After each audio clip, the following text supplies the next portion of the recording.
असल में सवाल तो कुछ और बतलाने वाला था, लेकिन ये हमारे मुख्तार शेख साहब हैं, ये हमारे तो मुख्तार के माने होते हैं चुनिंदा, चुना हुआ। अल्लाह तबारक तआला इनको दीन की मेहनत के लिए और दीन के लिए चुन ले। तो उन्होंने एक सवाल पूछा है और ये सवाल बहुत अहम है। इससे पहले ही मैंने एक मरतबा असर की तालीम में बतलाया था कि फ़जर की सुन्नतों का मसला, फ़जर की सुन्नत अगर कब तक पढ़ सकते हैं और फ़जर की सुन्नत अगर छूट जाए तो उसकी क़ज़ा कब तक करनी है। तो सबसे पहला मसला तो यह आता है कि अगर कोई शख्स पहले आ जाए, सबसे बेहतर तो यह है कि नमाज से पहले पहुंच जाए ताकि सुन्नत अदा कर लें, क्योंकि फ़जर की सुन्नत की बहुत ज़्यादा अहमियत है।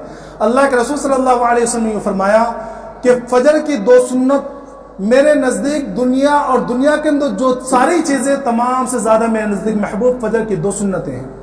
एक दूसरी हदीस पाक के अंदर अल्लाह के रसूल सल्लल्लाहु अलैहि वसल्लम फरमाया कि फ़जर की 2 सुन्नतें पढ़ो, चाहे तुम्हें घोड़े जो है रोंद डाले, यानी तुम्हारे ऊपर घोड़े चढ़ जाएं, लेकिन फ़जर की सुन्नतें ना छोड़ना। इतनी ज़्यादा अहमियत है।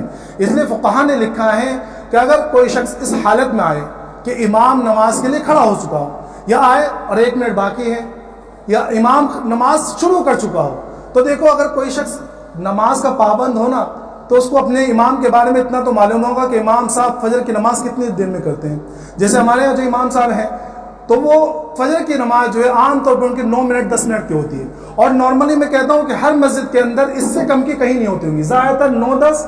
हमारे वालिद साहब अल्लाह उनकी मग़फ़िरत फरमाए कि फ़जर की नमाज 16 मिनट की हुआ करती थी, पहली रकात 10 मिनट की। और उनसे हम लोग कहते थे कि भाई अब्बा जान हम इस तरह क्यों करते हैं, तो हमारे अब्बा अक्सर ये फरमाया करते थे कि भाई मैं इसलिए करता हूँ कि फ़जर में इंसान अक्सर सोता रहता है, तो वो टाइम देखते देखते सोचता है कि अब जाऊँगा, जब नमाज खड़ी होती है जब आते हैं। तो अगर मैं फ़जर की रकात पहली रकात 10 मिनट की करूँगा तो आमतौर पर हम लोग का भी मालूम, अल्लाह हमारी मग़फ़िरत फरमाए, हम लोग भी ये करते थे, घर में बैठे रहते थे, जब अब्बा अल्लाह अकबर कहते थे जब भागते थे।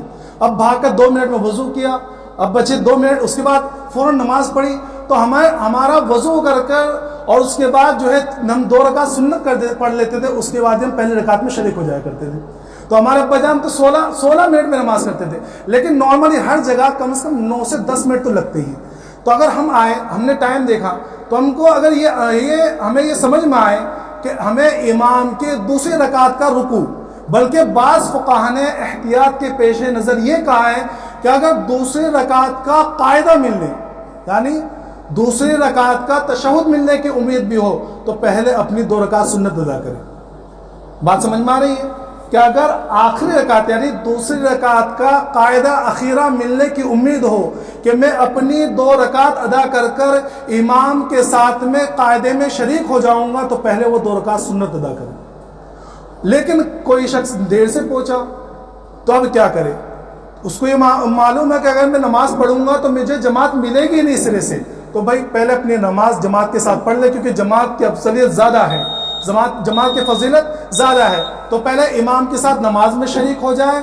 अब क्या करेगा, तो हमने देखा कि बाद में क्या करते थे, जैसे इमाम ने सलाम फेरा तो उसने अपनी नमाज पूरी करी और उसके बाद फ़ौरन जो है खड़े होकर पीछे सुन्नत पढ़ने लगते हैं। तो मेरे मोहतरम दोस्तों ये सही नहीं है। अल्लाह के रसूल सल्लल्लाहु अलैहि वसल्लम फरमाया कि अगर किसी की फ़जर की 2 रकात सुन्नतें छूट जाए तो अब उनकी क़ज़ा कब करेगा, फरमाया कि वो तुलू आफ्ताब के बाद करेगा, यानी इशराक का जो टाइम होता है उस वक्त में करेगा। समझ में आया। अब एक मसला ये आता है कि उसको जमात से नमाज मिली ही नहीं, वो ऐसे वक्त पर आया है कि जमात से शरीक ही नहीं हुआ, जमात ही छूट गई। तो अब बेहतर ये है, बल्कि बेहतर क्या है, अब उसको यही करना है कि पहले वो 2 रकात सुन्नत पढ़े और उसके बाद अपनी फ़र्ज़ नमाज पढ़ ले, और इसी तरह उसकी नमाज क़ज़ा हो गई तो अब क्या करेगा। तो अगर ज़वाल से पहले वो फ़जर की नमाज क़ज़ा कर रहा है, ज़वाल से पहले, ज़वाल का वक्त कैसा होता है, जैसे 12 बजे, कभी 12:30 बजे, तो ज़वाल से पहले अगर वो अपनी फ़जर की नमाज क़ज़ा कर रहा है तो वो सुन्नत की भी क़ज़ा करेगा और उसके बाद फ़जर की भी क़ज़ा करेगा। समझ में आ रहा है, बात समझ में आ गया, पूरा मसला समझ में आ गया। किसी को कोई अगर दिल में शुबा रहेगा तो बात में पूछ लीजिए। अल्लाह तबारक व तआला तमाम को कहने सुनने के साथ साथ अमल की तौफीक अता फरमाए। व आखिर दावाना।